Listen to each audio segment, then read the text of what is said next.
key inside the car and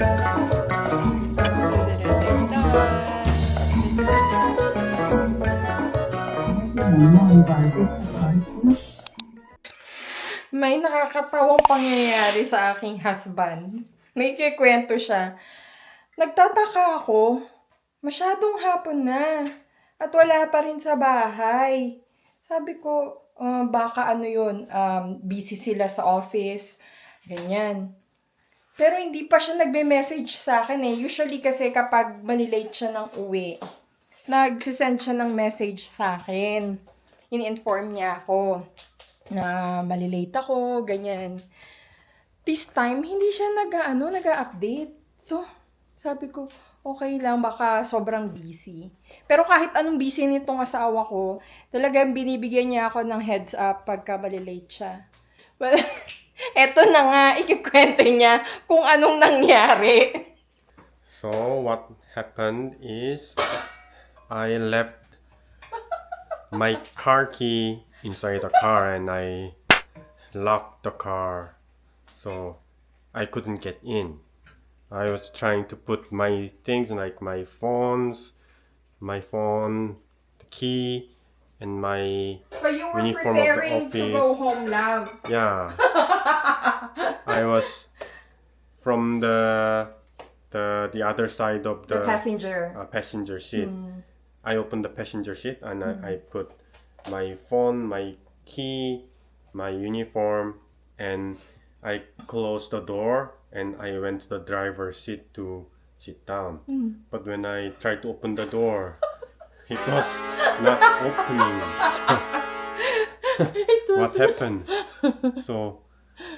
So I went back to the passenger seat again. I thought it's only the driver's seat that was closed, locked. But it was not opening too. So what to do? I was panicked for a while and I immediately went back to the office because I didn't have my phone. So I couldn't search what to do. So I went back to the office and turned on the computer and then checked what to do. Fortunately, if I call to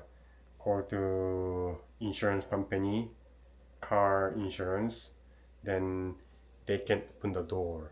So I called them, and fortunately they were just near. It took only 10 minutes to come. So yeah.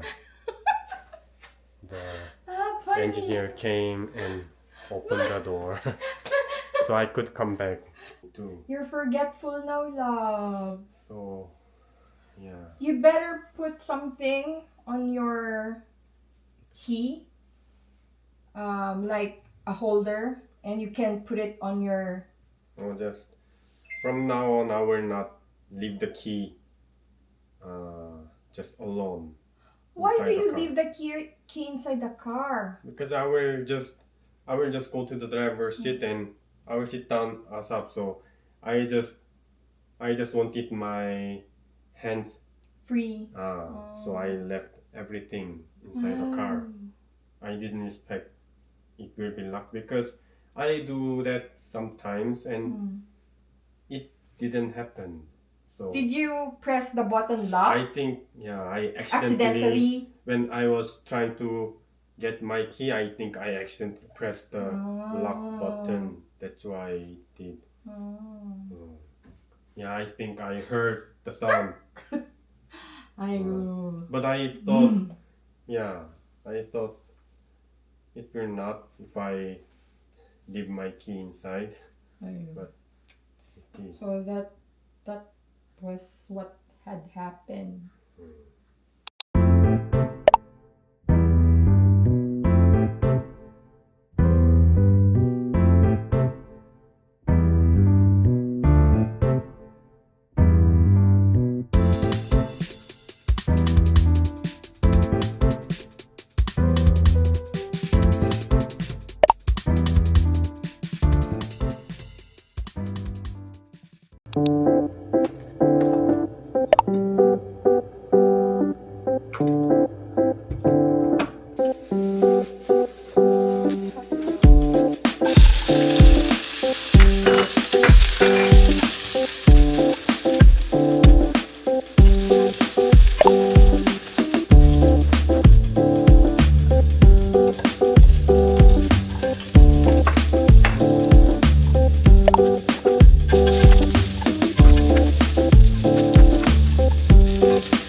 Yabo, you try doing this nga.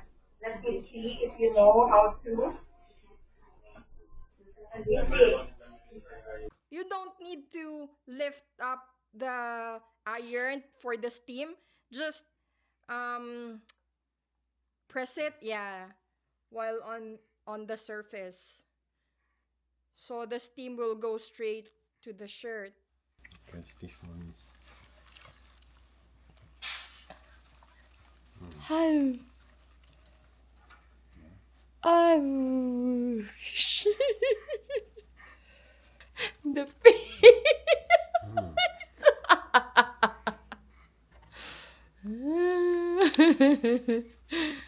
Yay! Tag one plate kami ng aking asawa. May extra pa, madami pa. Ayan. After ng vacation ko sa Pilipinas, ngayon lang ulit ako makakatikim ng salmon. Woohoo! Excited to eat. Let's eat. Thank you, Yobo, for preparing this. Let's eat. this is failed cut. See? Look at this.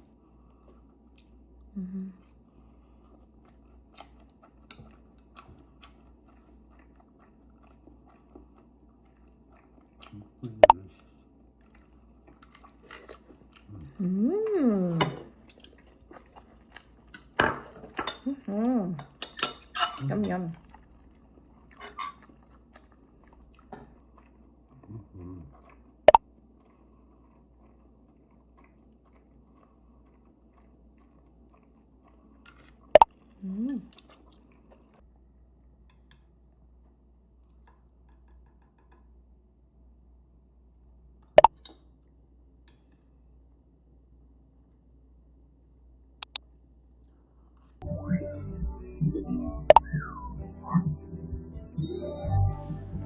One of my favorite parts of the day, K-drama marathon inside the room.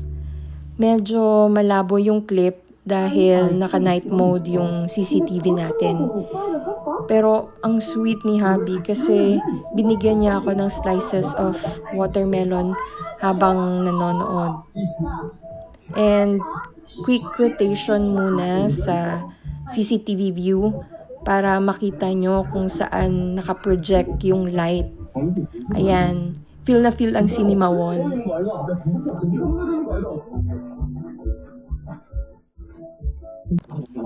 Then, he joined me on the bed para mag-relax.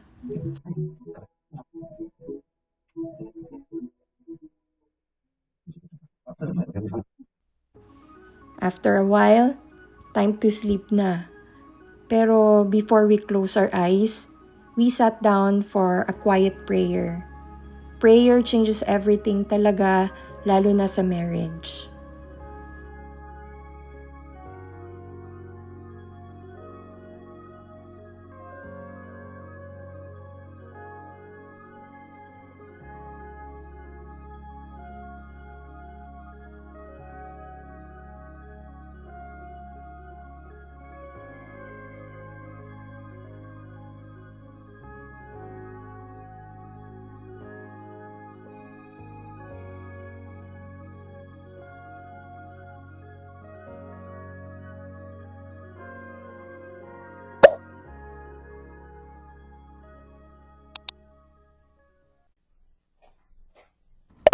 Sino rito yung katulad ko na aso kong umasta kapag parating ng asawa?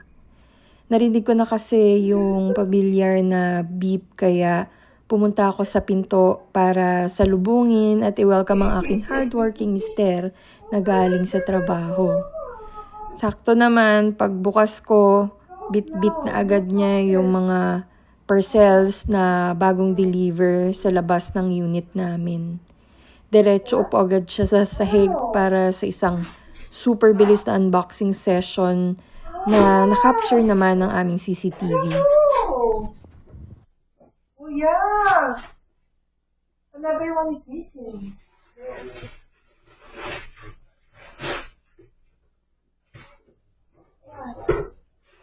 Another pen?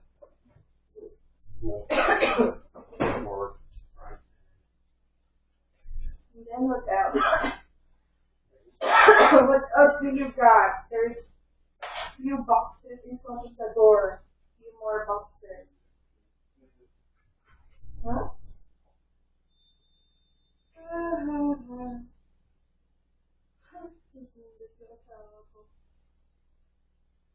Oh, my back is hurting.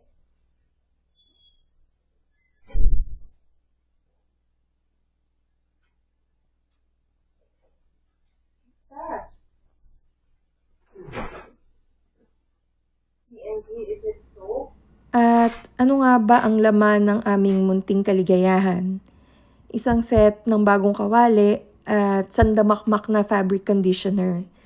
Ganito pala talaga kapag certified tita at matanda ka na. Imbis na makeup o damit, mas kinikilig ka na kapag bagong pants at mabangong fabcon ang dumarating sa bahay nyo.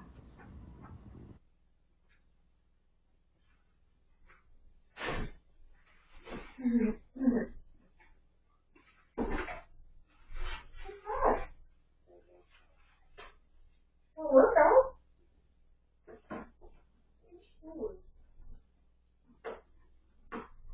Huh? And that's a yay!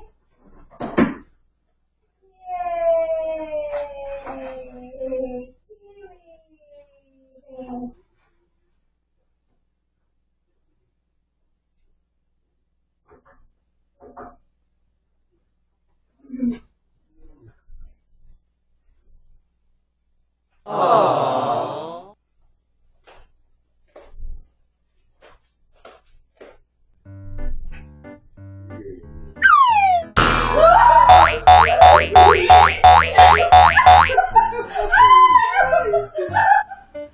Eto na nga ang pinakahihintay ng lahat, ang prank time. Kung bago ka lang sa channel namin, extra information lang, sobrang lala talaga ng takot ng Korean husband ko sa kahit anong insekto. Actually, siya pa nga ang unang nakakita sa moth na yan sa kitchen ceiling habang naghuhugas siya ng pinggan. Tapos tinawag pa niya ako. Sa bahay na to, ako talaga ang official insect catcher kasi wala siyang guts na harapin ng mga lumilipad na kaaway. Pero bago ko hulihin, syempre umandar muna ang pagiging sutil kong asawa. Gumawa ako ng maliit na ball of tissue at hinagis ko sa kanya. Sakto naman, lumanding sa mismong leeg niya. Akala niya talaga yung moth na yung dumapo sa kanya. Kaya ayan, nagtatalon sa takot ang lolo nyo habang ako naman, kunyari inosente. At dahil successful ang first round at hindi pa niya nahahalata, nagawa-gawa ko lang yon. Syempre, once is not enough for me. Nung bumalik siya sa sink para ipagpatuloy ang paghuhugas, binato ko ulit siya. Pero on my second throw, sumablay ang lola nyo at diretsong lumanding ang tissue sa loob ng sink. Doonan niya tuluyang na-realize ang katotohanan. Nabisto na ako, kaya ayan, no choice kundi gawin ko na ang tunay kong trabaho. It was time to catch the moth. Or longer.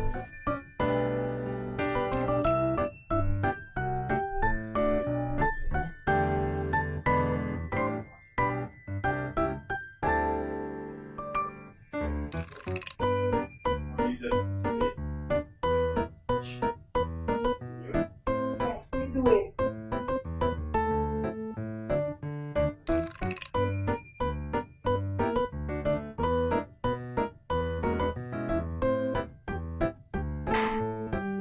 Oh yan! Oh, yes! Masid love! Masid din!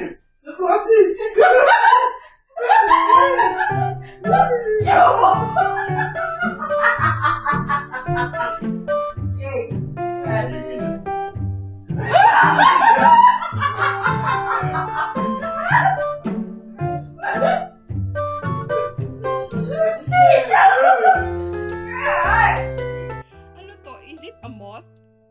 Moth fly? Yeah. Kasi nga, yung husband ko is takot sa insects. Yubo! Wash this. No. Wash. Wash this. Wash this. Wash this. Where are you going? Come here.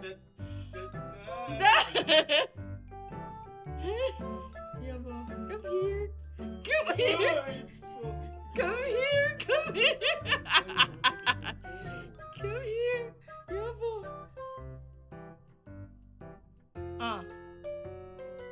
Be brave.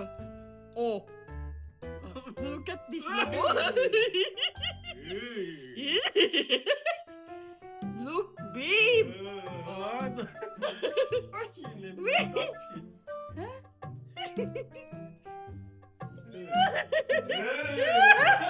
Nowhere to go now. Nowhere to go. Hey, no.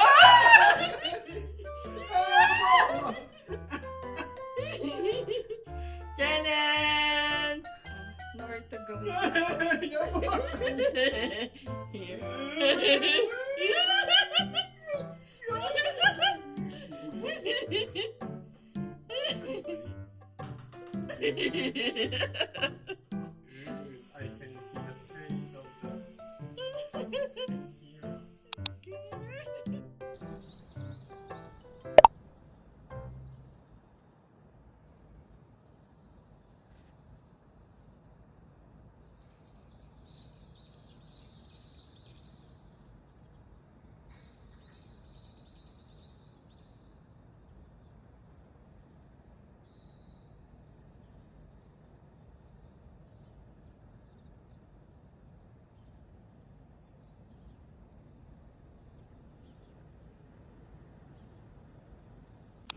Pagkatapos namin sa church, dumiretso na agad kami dito sa restaurant para mag-lunch.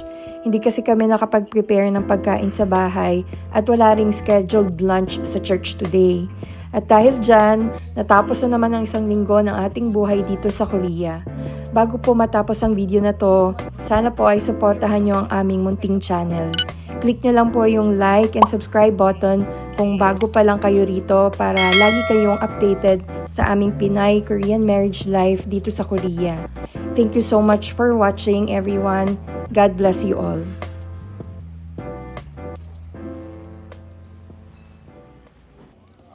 On the next vlog, we are kicking off the highlights at Kwanghamun's Garden of Gratitude. See what happens when we really ditch the car for public transit. Plus, a sneak peek inside our museum visit, and a look at the massive Seoul City Outdoor Library. That is just a taste of what's coming. See you there!